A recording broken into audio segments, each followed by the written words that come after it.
ISL 2025-26 মরশুম স্থগিত, চুক্তি অনিশ্চয়তায় ক্লাবগুলিকে চিঠি এফএসডিএল এর।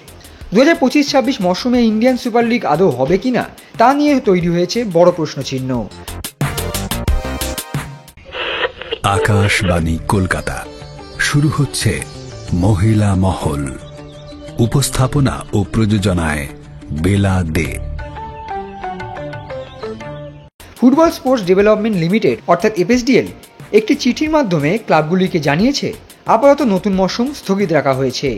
মূলত এআইএফএফ এবং এফএসডিএল এর মধ্যে থাকা মাস্টার রাইটস এগ্রিমেন্ট অর্থাৎ এমআরএ চুক্তি 2025 সালের 8ই ডিসেম্বর শেষ হয়ে যাচ্ছে।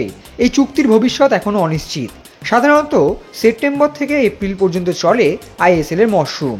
এমআরএ এর মেয়াদ মাঝপথে শেষ হয়ে যাওয়ায় এই পরিস্থিতিতে আগামী মরশুমের জন্য পরিকল্পনা, সংগঠন কিংবা বাণিজ্যিক কার্যক্রম এগিয়ে নিয়ে যাওয়া সম্ভব নয় বলেই জানিয়েছে এফএসডিএল।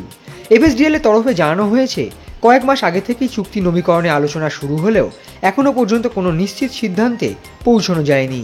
তাই 2025-26 মরশুম আপাতত স্থগিত রাখা ছাড়া তাদের হাতে আর কোনো উপায় নেই। এফএসডিএল জানিয়েছে, পরিস্থিতির উপর নজর রাখা হচ্ছে এবং সমস্ত ক্লাবকে সময় মতো এবং স্বচ্ছভাবে আপডেট দেওয়া হবে। পাশাপাশি ক্লাবগুলিকে পরিস্থিতি অনুযায়ী নিজেদের পরিকল্পনা করে নেওয়ার পরামর্শও দেওয়া হয়েছে। শেষে সংস্থার পক্ষ থেকে জানানো হয়েছে, এই কঠিন সময় ক্লাবগুলির বোঝাপড়া এবং সমর্থনের জন্য তারা কৃতজ্ঞ। কিন্তু প্রশ্ন হচ্ছে, নতুন মরশুমে আইএসএল থেকে কি বঞ্চিত হবেন ভারতীয় ফুটবল ভক্তরা?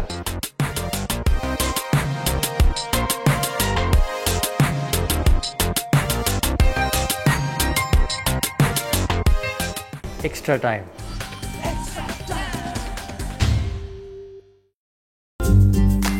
লেটেস্ট নিউজ আর এক্সক্লুসিভ ভিডিওর সঙ্গে আপডেট থাকতে এখনই সাবস্ক্রাইব করুন আমাদের ইউটিউব চ্যানেল। বেল আইকনে ক্লিক করতে ভুলবেন না যেন।